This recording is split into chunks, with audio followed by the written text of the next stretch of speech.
Ryan loved to surf. Living near the ocean was really fun for him because he could go out and he could swim and boogie board. When he couldn't surf, it was cold, he would go ride his bike down the boardwalk. He was always down by the water. He loved the water. It was a holiday, and so he didn't have to go to school that day. So I let him sleep in, and I saw that the car hadn't moved because I knew that he was going to go out and run an errand also. I thought, okay, something's not right, and I ran into his room and found him. And it was the worst day of my life. The fire department, the police, the sheriffs, everybody's at the house, and they go searching. And I had searched his room, but I hadn't for a while. And that's when they found a big bottle of Vicodin. I was just in shock. You know, I tried to resuscitate him. I'm an RN and I'm supposed to save lives. And, you know, I couldn't bring him back. I know that Ryan would never have wanted me to suffer like this. I hurt every day.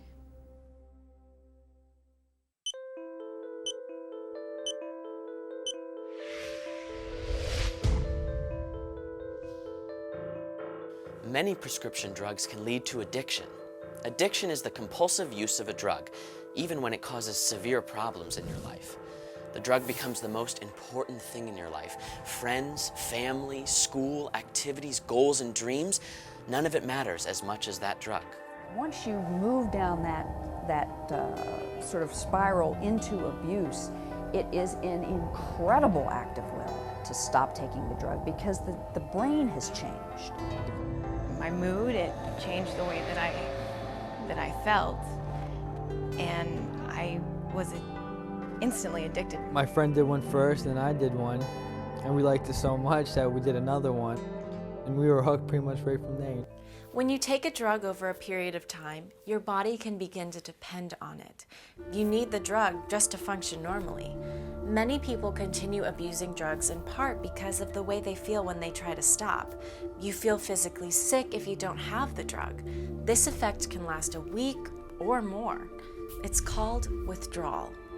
You're sick for days. It's vomiting, fever, chills, body aches, bone aches. You shake, you feel like you have bugs crawling out of your skin. Your heart races, you try to sleep and your legs twitch so bad. It's terrible. You throw up, you get very, very sick, you get diarrhea, everything you could think of, a flu times a million. No one wants to be sick like that for a couple days or for a week, you know? You start itching, you start nodding and stuff. You don't even care about being high anymore. Like, you know, you care about not being sick. The risks of abusing prescription drugs are proven. But what about over-the-counter drugs? The ones you can walk right into a drugstore and buy?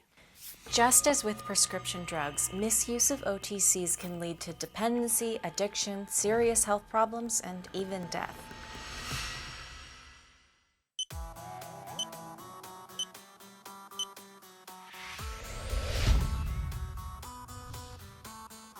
Most people don't think that over-the-counter drugs are a problem for the very reason that they're over-the-counter. You can buy them, no questions asked. Everyone assumes that they're legal, that they're safe. Otherwise, they wouldn't sell them in pharmacies and drugstores and supermarkets. Over-the-counter medications are powerful, and that's why they work. And it's important to use those medications as instructed on the label. When you use medications in doses that greatly exceed that printed on the label, you end up causing yourself more harm than good. These drugs can be as dangerous as narcotics or other illegal drugs. Commonly abused OTC drugs include appetite suppressants or diet pills, sleeping pills, and pain relievers. Cough and cold medicines are also a problem. Dextromethorphan is the chemical in cough syrup and other medicines that helps you stop coughing. In large amounts, it can cause serious side effects. Nausea or vomiting, diarrhea, abdominal pain. A friend of mine and I were at a party and he drank a bottle of Robitussin, and afterwards his body started kind of convulsing, like he just kind of started losing control and began to throw up, and he didn't really stop throwing up for like 30 hours.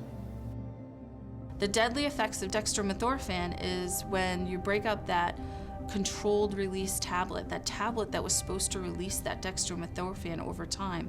By taking that, or taking a mega dose of that, by breaking down that sustained release, the brain stops talking to the lungs to expand and contract and take in oxygen, which can lead to death.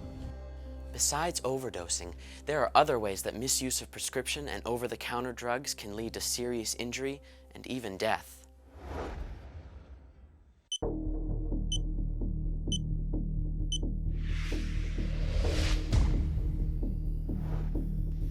Driving, I think, is taken for granted for a lot of people, but it's actually a very complicated process. It involves your being able to perceive your environment, being able to process that information, and then responding to it. Anything that can impair your neurologic function, how your brain works, how your reflexes work, is bad when you drive. And it takes years to learn. So you take this very complex task and you're a novice at it and still learning, and then you throw in a degree of drugs and it's a recipe for disaster. Any drug that is not being used by the person it's prescribed, that is a form of abuse. Probably the most common we see abused among high school age students is Ritalin, methylphenidate.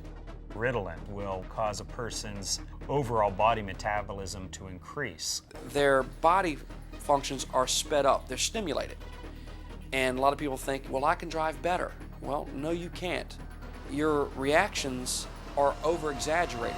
For example, going around a slight curve, you may overturn to turn into the oncoming traffic. The next category of drug is going to be your central nervous system depressants. These are your opiates, your synthetic opiates, your painkillers. They can put you on the nod. You can actually go on the nod while you're driving, basically semi-conscious state. Probably the most dangerous thing about the depressants is the synergistic effect with alcohol, meaning that a person who's had 1 or 2 beers, if they're taking one of these depressant drugs, it can just magnify the effect of alcohol. Your reaction skills and your response times become slower and slower. Your judgment could be clouded, something that you wouldn't do under a normal circumstance you might do if intoxicated. If a young person is arrested and charged with driving under the influence of drugs or drugs and alcohol or just alcohol, there's many things that happens. The schools get notified of it. Parents get notified of it. They're in for a really hard ride. Number one, the Motor Vehicle Administration is probably going to take their license to their 18 or sometimes even longer than that. If they were involved in a motor vehicle crash involving a death or life-threatening injury to another person, they may face assault charges, they may face homicide by vehicle, manslaughter charges. You cannot mix any of these drugs with driving. There is no safe amount that you can take. You can only underestimate the damage you can do and overestimate your capacity to drive.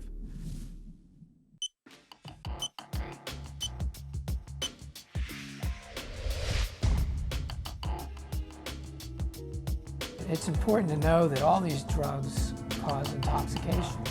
Intoxication affects judgment. So we see teens doing things they wouldn't do normally, and they put themselves in harm's way in any number of forms. When drug use becomes drug addiction, abusers will do anything to get their hands on the drug. They forget about things like schoolwork, family, or their future goals. Listen to what these recovering addicts have to say. I got kicked out of high school. I don't even have a high school diploma, and I can't get into college or can't join the service or anything. You know, recruiters laugh at me when I walk in there, like, dude, no way, man. I mean, I started out at a real good college, got kicked out of that one. Went to a slightly less good college, got kicked out of that one, got kicked out of the next one. If your goal is to disappoint your family and to you know, go rob, steal, and everything, because that's what it's gonna lead to, then, you know, go ahead. But if that's not what you want in life, you know, don't even pick it up. Don't even pick it up.